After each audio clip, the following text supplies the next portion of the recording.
defensive standpoint going into this game? We talked about controlling the trenches. You know, I challenged the offensive line today in our walkthroughs before we left the hotel. I challenged Eric Mulligan, and I just been on Jacoby by staying level throughout this whole deal today, and they went out there and executed their butts off. And it's like you said, you know, that last touchdown, they was expecting a run. And I said, you know what, we're going to throw it to our best receiver right here, Jonas Vertillion, and we're going to start celebrating. You know, and Jonas, first of all, Jacoby makes a great throw. Jonas makes a great catch, you know, but I think it's like you said, you know, I try to just keep them off balance. The defensive coordinator, they got a good defense over there. You know, they have some really good players over there. And you can keep those guys off balance with, you know, the things we were doing. We mixed up some tempo, then we slowed it down when we needed to. Heck, we put 2 tight ends on the field a lot today. So just keeping them off balance, you know, led to the success you saw out there today. All right, we'll go Wilson right here in the front, Coach. Wilson Jackson, Black Sports Insiders. Coach, we've had a lot of conversations, but I want to take you back to this one. It was 2020, a couple of weeks before Deion Sanders got hired. We were sitting in your office, and I asked you how bad you wanted to get this job at Jackson State, and you said you really, really wanted to lead this job. This is the only job you ever wanted. Did you ever envision it turning out to be the way it has turned out today? No doubt. No doubt. You know, I trust in God, and he had already told me the blueprint and everything, but he also told me to be ready when he get here, you know, and I always prepared that way. And when I had that opportunity, you know, I pulled my sleeves up and went to work. I knew what I want my roster to look like. I knew what I wanted this coaching staff to look like. And I knew we were going to be successful. You know, I wanted this moment. I knew this moment was going to happen. Kind of wanted it last year. Kind of wanted it last year, but I had to, we played solid, you know, 7-4. But I knew one more signing class we were going to be really, we had the opportunity to be really good. And those guys came in here and changed the culture. Believed in me, you know, had a lot of turnover with the coaching staff after the first year. They came in here and bought into the culture, you know, and I said, we're going to work our butts off because we were going to get to this moment. I'll go to the young lady in the pink in the back. Congrats, Coach Mercer Stubbs, 16 WAPT down in Jackson. I was watching your face or your reaction when you was raising that trophy. You looked like you were in awe. Just talk about what it means to have the confetti falling on you this time. Yeah, you know, when I raised the trophy up, they kind of late with the confetti. And that's what I've been waiting on. I'm like, come on now, that's what I've been seeing everybody in previous years getting their confetti while they raised that trophy. You're going to give me the confetti today, but it felt great. It felt great. It was some great moments out there today.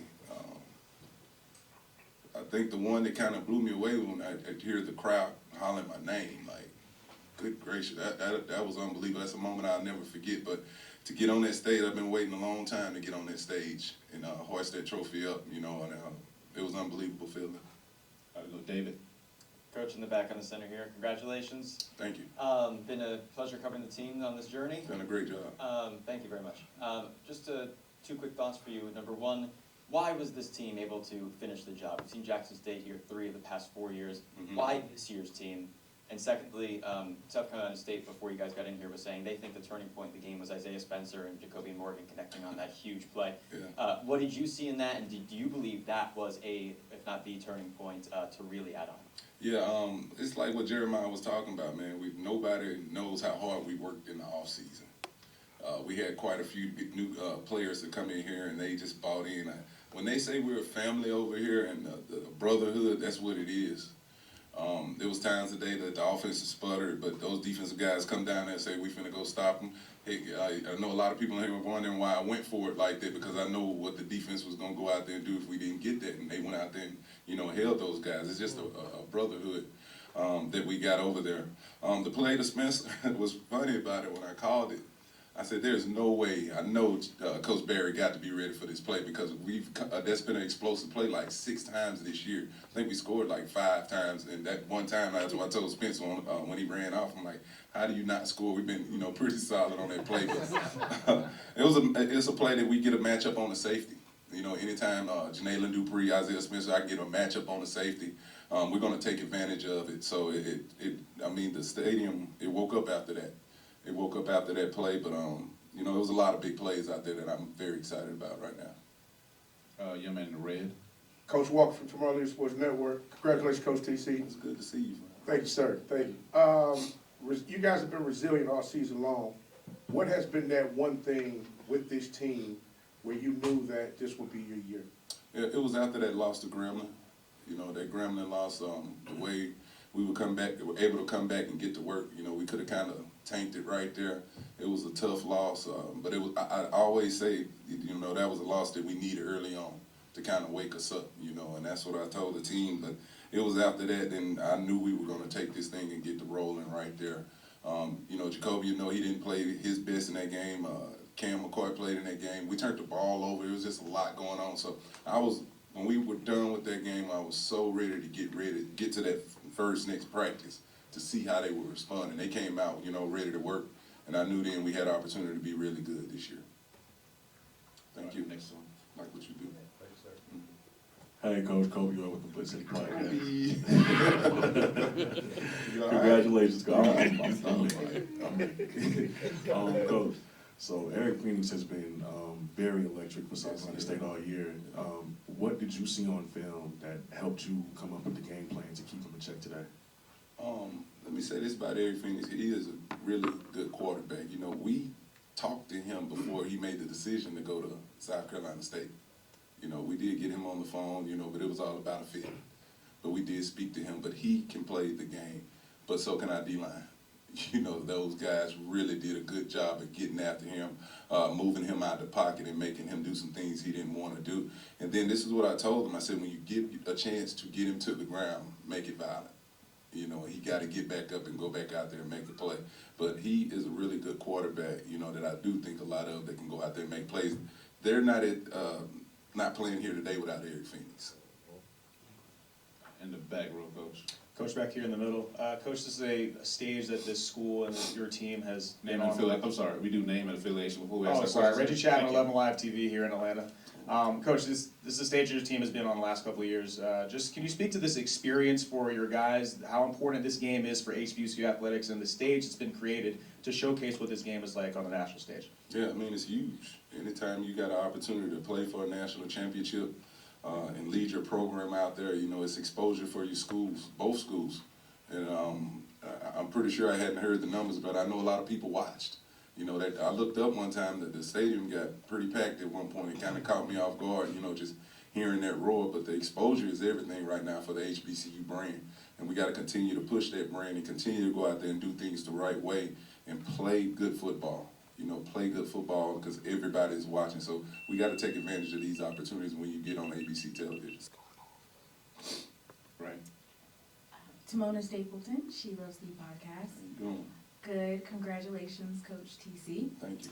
An incredible 12-2 season in just your second year at the helm. What does the future of the TC Taylor era? Go ahead. You got it. Okay. TC Taylor era at Jackson State look like, and what are the key factors you believe will sustain and build on this momentum in the years to come? The future right now, I'm gonna get some rest. I am tired. This has been a long year.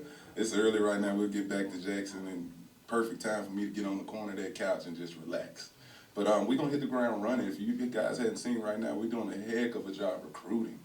We got some really good players to join these guys that went out there today, but we got to get to recruiting and try to get back here next year. That's the plan right now. So we'll get back in the next week. I'm gonna probably meet with the team real briefly tomorrow.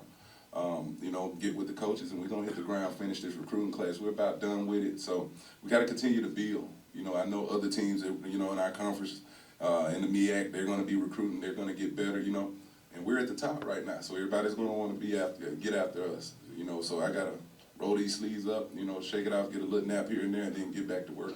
All right, we'll go up front right here, I'm sorry. Charles Bishop, Dr. Fields, That's inside. Chuck. How you doing, Coach? What's up, man? Inside the HBCU Sports Lab. And I wanted, you mentioned the HBCU brand. I want to speak about the SWAC brand. Now with the Celebration Bowl last year, we had SWAC challenges, 23 and 24 now today. Has the pendulum finally kind of swung back to the SWAC in terms of getting these victories against a rival conference? It looks that way. It looks that way. You know, the things that Coach Simmons did last year, the things we did in the MEAC SWAC Challenge last year against this same team, and look at this year. You know, that was a dominant performance today by us. You know, and I gotta say it looks that way. You know, the SWAC is a long, grinded out season. It is, man. I'm not lying to you. It's a long, grinded out season. You have so many worries week in, week out, and you have to have your A game going each and every weekend. They tell you got to win the East. All right, you win the East. Now they got this SWAC championship. You got to go do that. And then you got to turn right around in a week and go, come over here and, win it all. But again, it's looking that way, and we're going to continue that. Jamie Walker, HBC Wire. I heard you say in the interview once you stood on the shoulders of W.C. Gordon and James Big Daddy Carson. What would they say to you today? W.C.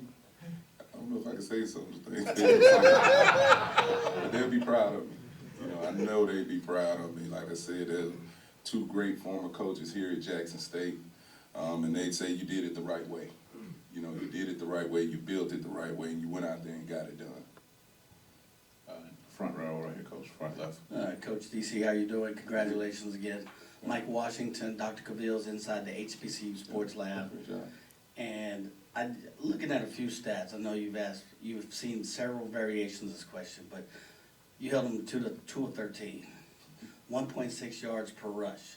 You dominated the clock, and going to Chuck's question, that's the pendulum swinging, and for a while I was saying we couldn't be as physical with a MEAC team. So if you look at this team and all of those statistics, what are the 2 or 3 things you are most proud of from this team right here and their performance tonight? Well, the thing going into this game, we got tired, I'm going to be honest with you, we got tired of hearing about them. And that it's a physical brand in the MEAC. If you look at it today, they were more the finesse team. They tried to throw the ball more. We ran the football. And that's just what it was. But we just got tired of hearing all the talking. The players were tired of, certain people just saying that they were better than us.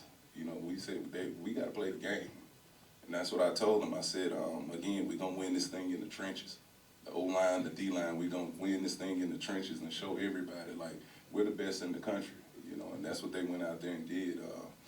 But I'm very proud of all 3 phases. I'm proud of my coaches. They coached their butt off. And you've been seeing what we've been after halftime.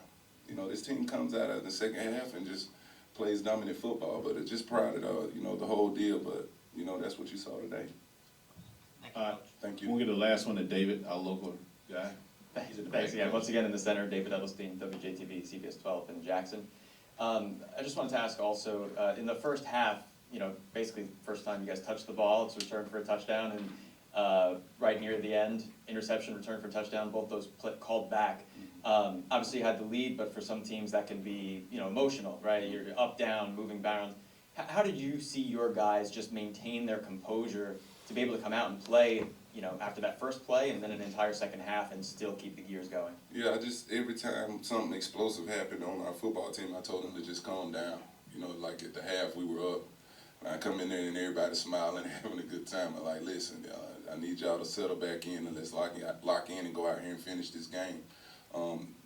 We did have a lot of explosive plays in this football game, defensively, offensively, but I just told them we got to stay even keel. Even keel. We can't worry about, if the refs involved in this or the refs did that or, a turnover here. We had a turnover coming out in the second half. We can't worry about those things. You saw me call them up in the 4th quarter. I said, we got 15 minutes left. 15 minutes to go out here and be champions. Let's finish it the right way and with class. That's exactly what I told them. And they went out there and did exactly that. All right, final question, we'll go to Keisha, right in front. Keisha J. Kelly, Black College Experience. Congratulations, Coach Taylor. Yesterday we talked about what you could do when it's over with. Now, before you go take that nap, are you going to take that Christmas tree out the attic? I got to go up in that attic. And this was messed up. She been on me about it more. She got about 4 Christmas trees. So. But I got to go up in that attic before we miss Christmas. I think it's a few days before Christmas right now. So she's been working with me because the task at hand. But I got to go get up in that attic and get that tree down, ornaments and all. All right, Coach, again, congratulations. Thank y'all for being here.